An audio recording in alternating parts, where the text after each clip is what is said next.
economic performance and challenges to democracy, the chairman of Political Science Department, Dr. Eric Batalla.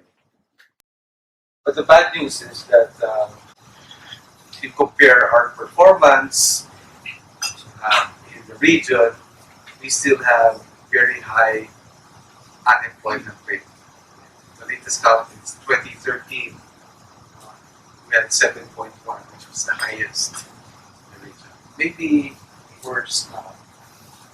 And let's go to the next slide. And income inequality is highest, although some marginal differences, but it still is remarkable that the lowest 20% only have about 5.7% of the national income, while the highest would have at least half.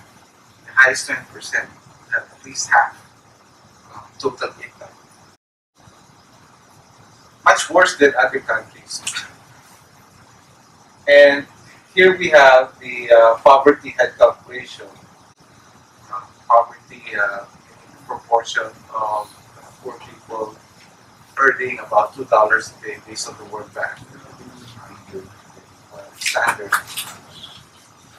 And the Philippines would have more than 40% who's earning $2.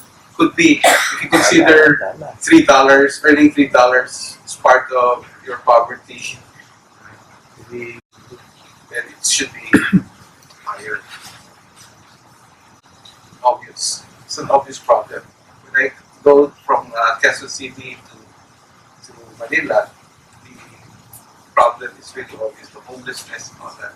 Going to another problem is a problem of governance. The rule of law, measured by perceptions of how people obey the rules, how rules are enforced. We're talking about criminality and violence in the streets. We're talking about performance of the courts, the military, the police, and the observance of rule of law. So I think it's important in developing a country. It should be part of the political agenda. From a comparative perspective, what do we find? The Philippines having a negative estimate, along with other third world East Asian countries. We're kind of between Vietnam and China. While the more modernized, more prosperous countries, you see the association. More modernized, you got global. Singapore, Japan, Taiwan, Korea, Malaysia.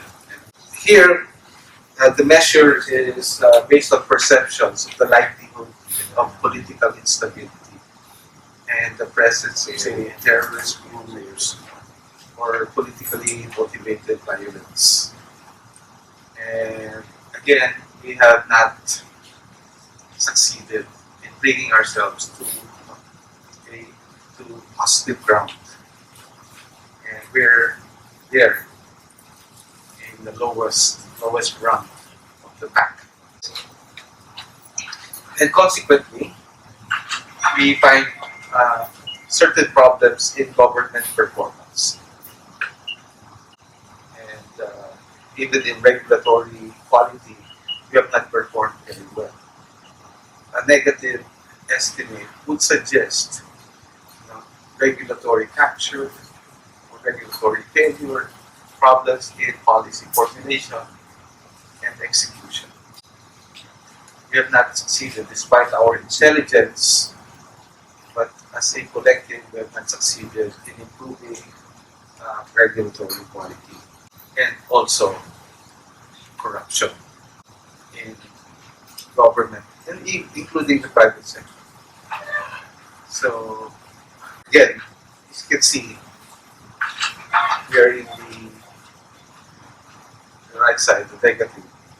So let me summarize my presentations. Very brief. So despite our recent economic performance, poverty and poor, if not bad governance, remain as overwhelming challenges. that the next political administration should pay serious attention. We don't pay attention to these problems seriously. As a corporate entity, the government or the state should pay attention to these obvious but basic problems of Philippine society. We need a serious effort at state building to improve the quality of our bureaucratic organization, insulated from harmful influences from outside, groups that are more private regarding rent-seeking groups. And state building should pave the way for healthy state-society interactions. And maybe um, if we are able to build that state that will protect or guarantee the protection of life and property in the Philippines, I think the economy will further progress. And to my mind, based on my studies, we need a political party, mass-based, programmatic, that will effect the change that we desire.